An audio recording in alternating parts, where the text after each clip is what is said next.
Hey guys, Drifter here. Today I've got some more Black Ops 3 gameplay for you, and I've got some information about the grenades in the game, both the tacticals and the lethals. I'm going to be going and reading you the whole list of all the grenades, telling you about them and what they do, because I got to use all of them, and all of the different tactical pieces of equipment and what they do, because I got to use all of those as well. I'm going to be throwing in a few other tidbits of info as well, and one of those other tidbits that we're going to start off with today is that the throwing range seems to be reduced on all of the grenades except for the Tomahawk. Both the lethal and the tactical grenades I could not throw as far as I could in previous Call of Duty games, and I think that was a design decision. Like previous Call of Duty games, Black Ops games are pretty bad about this. You could throw frags and simtexes like halfway or maybe all the way across some maps, and I think the devs decided that we need grenades instead of mortars and that we shouldn't be able to blow up A flag from C flag, so they cut back the throw range pretty significantly. In the lethal category, we have the frag grenade, which is cook and chunk, kind of the same as it always has been.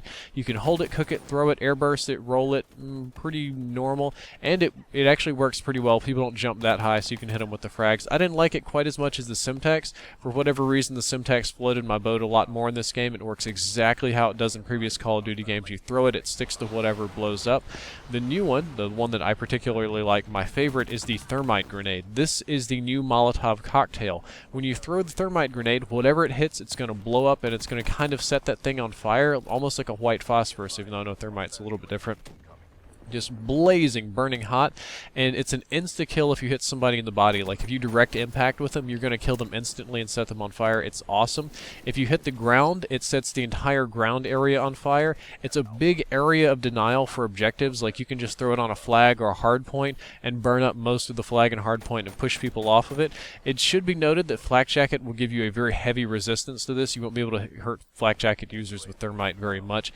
C4 is back. It's a little bit different. We talked about this previously in a different video just all on its own. There is no more air bursting the C4. You can't throw it super fast, double tap X and blow it up so fast you kill yourself. It has to touch the ground now before it blows up, so you have to throw it and wait for it to actually hit the ground, and then you can detonate it. You can still do it in a reasonable amount of time. You just can't use it like an air bursting grenade. To compensate, they made the blast radius bigger, so it's really nasty, but you can see it coming and dodge it a little bit easier now.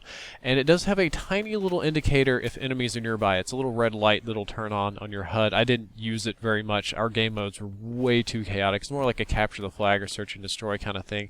So like if an enemy gets nearby, this little red light will pop up. It's very small. You miss it a lot of times in combat, and you can choose to detonate it. Just double tap X or whatever. A lot of people kind of compare it to an IED, and they're like, oh great, we made bigger, badder IEDs. I definitely not like that. I didn't find it to be as remotely as useful as an IED or as dangerous, nor was it more like a portable radar. I mean, you might could do some interesting search and destroy things with it, but it's by no means a game breaker. Matter of fact, it makes the game better because it kind of nerfs the old annoying C4 that people just spam everywhere.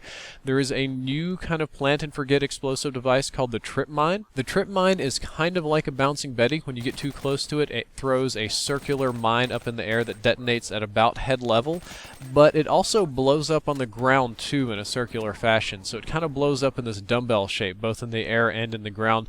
And I think the idea was they wanted a mine, but people would just obviously jump over it, so it has an air burst too. This one you have to avoid by moving horizontally. Like this one you can pretty much only avoid by boost sliding. Like if you hear it, it clicks, it whirs, it makes the bouncing Betty noise, and you need to use your thrust slide to really fast kind of slide and get out of there. That works best. Combat Axe is back. Tomahawks have always been sexy, and they're sexy in this game. They're very easy to use. You can nail people with them. I like them.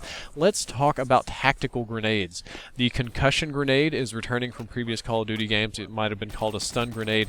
It's pretty strong, but it doesn't stop shooting like Advanced Warfare. It doesn't have that kind of jamming effect like Advanced Warfare does, but it is a very strong distortion grenade. I use them pretty well. Flashbang is a different grenade. It's in its own category. It doesn't stun you, slow you down, or anything, but it does blind you pretty hard, and it is very bright. It'll make your screen 100% white if somebody gets a direct hit on you. EMP is back. It's similar to how it has been before, but not as much HUD distortion. So when you get EMP'd, your HUD doesn't change very much, but it shuts down all of your advanced movement. You can't wall run, you can't jump, you can't power slide. Pretty much all of that's gone.